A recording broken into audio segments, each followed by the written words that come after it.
Watching the devil blow. कहानी की शुरुआत में हमें एक छोटे से टाउन को दिखाया जाता है जहाँ पर कोल माइनिंग है। वहाँ पर कोल माइनिंग का जो पार्टनर है जिसका नाम सुखमन है, वो अपने बेटे के साथ काम करने के लिए आता है। तभी उसका बेटा कहता है कि मैं अपने टूल्स घर पर ही भूल गया, और जब वो अपने टूल्स लेने के लिए वापस जा रहा होता है तभी उसे क्रिएचर खींच लेता है। सुखमन अपने बेटे को बचाने की कोशिश करता है, लेकिन वो क्रिएचर उसके ऊपर हमला करके उसे जमीन पर गिरा देता है। इसके बाद हमें उस क्रिएचर के चीखने की आवाज सुनाई देती है जो कि बहुत ही भयानक है। दरअसल यहाँ पर माइनिंग होती है। इसका मतलब ये है कि वो क्रिएचर जमीन की गहराइयों से ऊपर आया था, जो सुखमन के ऊपर हमला करके उसे पैरालाइज करके उसके बेटे को अपने साथ ले गया।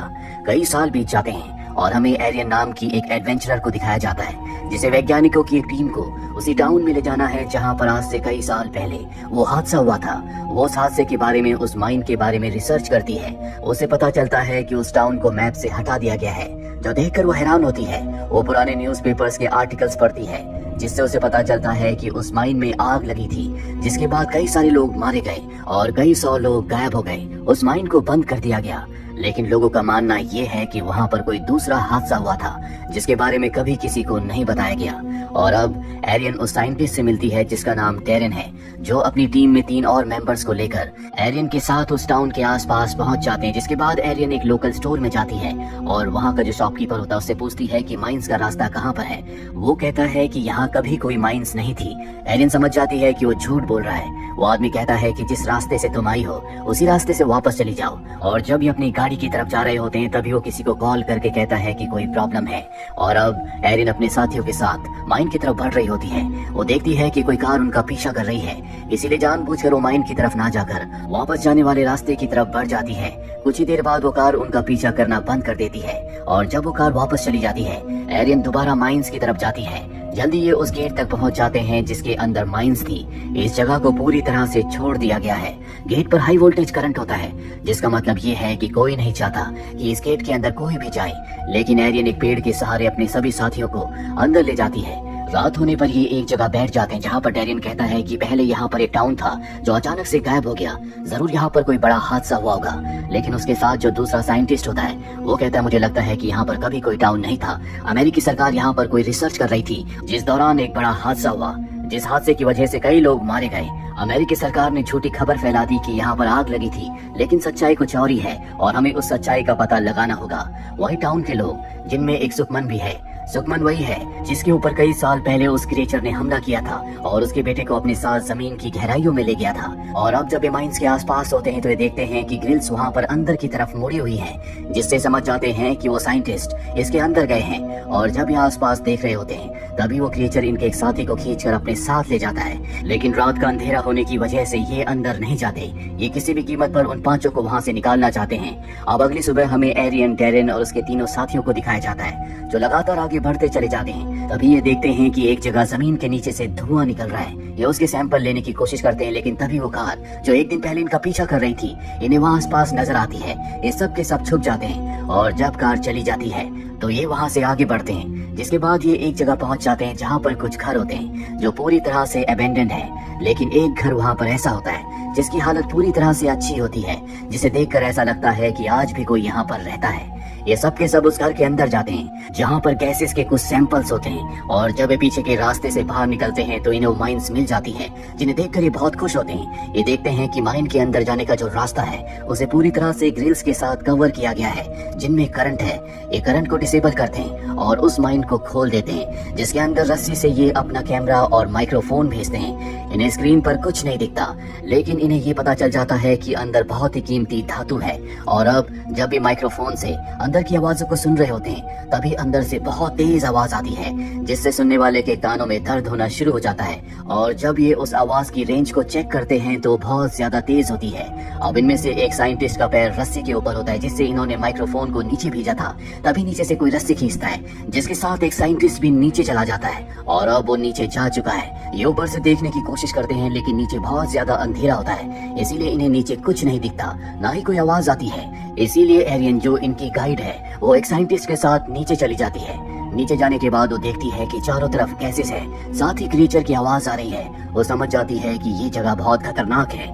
वहीं ऊपर हमें दिखाया जाता है कि वही गाड़ी जो 2 दिन से इनका पीछा कर रही है वो भी होल के पास आ जाती है, जिसके अंदर से एक लोकल आदमी बाहर निकलता है, जो ये देखकर बहुत गुस्से में आ जाता है कि इन लोगों ने नीचे के रास्ते को खोल दिया है। वो कहता है कि तुम्हें ऐसा नहीं करना चाहिए था। और अब जो 2 रस्सियां होती है जिससे एरियन और एक साइंटिस्ट नीचे गए थे, वो उनमें से एक रस्सी को काट देता है। दरअसल उसे नहीं पता होता कि 2 लोग नीचे अब भी जिंदा हैं। लेकिन जब नीचे एरियन देखती है कि एक रस्सी किसी ने काट दी है, उसे समझ में आ जाता है कि ऊपर कुछ न कुछ गड़बड़ है। इसीलिए बची हुई एक रस्सी से वो अपने साथी के साथ ऊपर आ जाती है। वो लोकल आदमी लगातार इनके ऊपर चिल्ला रहा होता है, तभी ये उसके ऊपर हमला करके उसे बेहोश कर देते हैं। एरियन सबको बताती है कि नीचे जो आवाजें हैं वो बहुत बड़े और खतरनाक क्रिएचर्स की हैं, हमें यहाँ से निकलना होगा। ये उस लोकल आदमी को यहीं पर बेहोश छोड़कर उसकी गाड़ी को लेकर यहाँ से निकल जाते हैं। ये सब के सब जल्द से जल्द यहाँ से बाहर निकलना चाहते हैं, लेकिन तभी इनकी गाड़ी का टायर फट जाता है, जिस वजह से इन्हें अब आगे पैदल ही जाना होगा। वही रात होने पर उस लोकल आदमी को होश आ जाता है, जिसके बाद वो रेडियो से अपने साथियों को बताता है कि जो लोग यहाँ पर आए थे उन्होंने नीचे के रास्ते को खोल दिया है, यहाँ पर बहुत खतरा है। और तभी वो क्रीचर आकर उस आदमी को मार देता है। वहीं दूसरी तरफ एरियन और उसके तीनों साथी लगातार भाग रहे होते हैं। जंगल में भयानक अजीब अजीब सी आवाजें आ रही होती है। एरियन को लगता है कि आसपास कोई है, इसीलिए वो अपने नाइट विजन ग्लास से देखती है। वो देखती है कि वहाँ पर एक भयानक क्रीचर है जो इनके एक साथी को अपने साथ ले जाता है। और अब ये तीनों लगातार भागते हैं। तभी इन्हें एक ट्रक दिखता है जो कि यहाँ के लोकल लोगों का होता है। ये इन्हें अपने साथ बिठाकर उसी टाउन में ले आते हैं जहाँ पर बहुत सारे लोग होते हैं। ये देखते हैं कि वहाँ पर उस क्रीचर की एक ड्राइंग है। उसका एक हाथ बहुत ही नुकीला होता है, जिससे वो अपने शिकार को पैरालाइज कर देता है और अपने साथ ले जाता है। साथ ही ये जो क्रीचर है ये देख नहीं सकता और तेज आवाज इन्हें परेशान करती है। सुकमैन इन तीनों को बताता है कि हम माइनिंग करते हुए धरती के उस हिस्से तक पहुंच गए थे जहां पर ये खतरनाक क्रिएचर्स रहा करते थे। इनकी तादाद लाखों में है। ये धरती के ऊपर आने लगे, इसीलिए हमने माइंस पर आग लगा दी और सभी एग्जिट वाले रास्तों को हमेशा के लिए बंद कर दिया। हम उन रास्तों की आज तक सुरक्षा करते हैं क्योंकि हमें नहीं पता कि ये इंसानों के साथ क्या करते हैं, क्योंकि इंसानों के ऊपर हमला करके उन्हें खाते नहीं है बल्कि धरती के नीचे ले जाते हैं। और अगर ये सब के सब ऊपर आ गए तो ये पूरी धरती को खत्म कर देंगे। इसीलिए हमें उस होल को बंद करना होगा जिसे तुमने खोल दिया है। इन्हें समझ में आ जाता है कि इनसे कितनी बड़ी गलती हुई है। इसीलिए एरियन, टेरिन और इनके साथ जो तीसरा साथी होता है, टाउन के एक आदमी और लड़की के साथ उस जगह को बंद करने के लिए निकल पड़ते हैं। लेकिन इनके आसपास बहुत सारे क्रीचर्स होते हैं, इसीलिए टाउन का जो आदमी होता है वो कहता है कि तुम यहाँ से निकल जाओ, मैं इन्हें रोकता हूँ। जिसके बाद वो अपने आप को सेक्रीफाइस करके इन सबको भागने का मौका देता है। ये चारों के चारों भाग कर एक घर के अंदर आ जाते हैं, लेकिन आसपास अब भी वो क्रीचर्स हैं। उस घर में नीचे टनल तक जाने का एक रास्ता है। ये सब के सब नीचे चले जाते हैं, वहाँ पर भी क्रीचर्स होते हैं। टाउन की जो लड़की इनके साथ होती है वो कहती है कि तुम सब के सब यहाँ से निकलो, मैं इन्हें अपने पीछे लगाती हूँ। और वो क्रीचर्स को डाइवर्ट करने के लिए एक तरफ चली जाती है, पर अब भी क्रीचर्स इनका पीछा कर रहे होते हैं। इसीलिए एरियन और टेरिन के साथ जो तीसरा साइंटिस्ट होता है वो कहता है कि अब मुझे कुछ करना होगा। वो ग्रेनेड निकालता है, तभी क्रीचर उसके ऊपर हमला कर देता है। ग्रेनेड फटने की वजह से वो जख्मी हो जाता है, जिसके बाद क्रीचर उसे अपने साथ ले जाता है। जो देखकर टेरिन हताश हो जाता है। उसे समझ में आ जाता है कि अब इन्हें कोई नहीं बचा सकता। इसीलिए एरियन से कहता है कि मैंने तुम सबसे झूठ कहा था, मैं यहाँ पर किसी रिसर्च के लिए नहीं बल्कि एक बहुत बड़ी कंपनी के लिए कोल ढूंढने के लिए आया था। मेरी वजह से इतने लोगों की जान चली गई। वो वहीं पर बैठ जाता है। एरियन कहती है कि मैं बाहर जाने का रास्ता ढूंढ कर आती हूँ, तुम यहाँ से कहीं मत जाना। और वो यहाँ से आगे निकल जाती है। उसे बाहर जाने का रास्ता मिल जाता है, लेकिन तभी ये क्रीचर उसके ऊपर हमला करके उसे कुछ वक्त के लिए पैरालाइज कर देता है। और जब उसकी आंख खुलती है तो वो एक राफ्ट पर होती है। उसके सामने क्रीचर भी है जो उसे अपने साथ कहीं ले जा रहा है। साथ ही टाउन की उस लड़की की बॉडी भी वहाँ पर होती है जो इनके साथ यहाँ पर आई थी। और अब वो क्रीचर इन्हें एक दूसरे बड़े क्रीचर के पास ले जाता है, जहाँ पर टेरिन और इनका वो साथी जिसे जंगल में क्रीचर ने पकड़ लिया था वो दोनों जिंदा होते हैं। यहाँ पर जो बहुत बड़ा क्रीचर है उसका काम है इंसानों को खाना और बच्चे पैदा करना। दरअसल धरती की गहराइयों में रहने वाले ये ऐसे क्रीचर्स हैं जिनके बारे में इंसानों को अब तक कुछ पता नहीं था। ये एंट्स की तरह कॉलोनीज में रहते हैं और अपनी तादाद बढ़ाना चाहते हैं। जिसके बाद वो बहुत बड़ी क्रीचर एरियन और टेरिन के साथी को खा जाती है। जिसके बाद एरियन की बारी आती है, लेकिन उसके पास एक ग्रेनेड होता है, जिस ग्रेनेड को वो उस क्रीचर के मुंह के अंदर डाल देती है और उसके पेट में एक ब्लास्ट होता है, जिससे वो विशाल क्रीचर मारी जाती है जो यहाँ पर दूसरे क्रीचर्स को पैदा करती है। अभी दोनों के दोनों भागते भागते उस जगह पहुंच जाते हैं जिस होल को इन सब ने खोला था। वहाँ पर पहले से एक रस्सी होती है, जिस रस्सी से एरियन पहले ऊपर चढ़ती है और उसके पीछे टेरिन। पर अभी क्रीचर्स हैं जो इन्हें पकड़ना चाहते हैं। टेरिन को समझ में आ जाता है कि ये दोनों बचकर यहाँ से नहीं निकल सकते, इसीलिए वो एरियन की जान बचाने के लिए अपनी रस्सी काट देता है, जिसके बाद सभी क्रीचर्स उसे मार देते हैं। एरियन ऊपर पहुंच जाती है जहाँ पर पहले से टाउन के लोग होते हैं और जब वो बाहर आ जाती है तो उसके बाद जो भी क्रीचर बाहर निकलता है ये उसे जला देते हैं और एक बार फिर से उस दरवाजे को हमेशा के लिए बंद कर देते हैं जो एरियन और उसके साथियों ने खोल दिया था।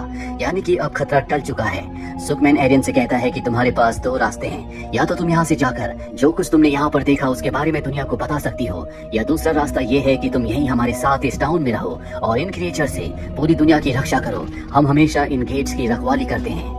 एरियन तय करती है कि वो यहाँ से नहीं जाएगी और इन लोगों के साथ मिलकर इन गेट्स की देखभाल करेगी ताकि कोई भी क्रिएचर दोबारा बाहर ना आए। और इसी के साथ ये फिल्म, ये कहानी यहीं पर खत्म हो जाती है। उम्मीद करते हैं कि ये कहानी आपको पसंद आई होगी।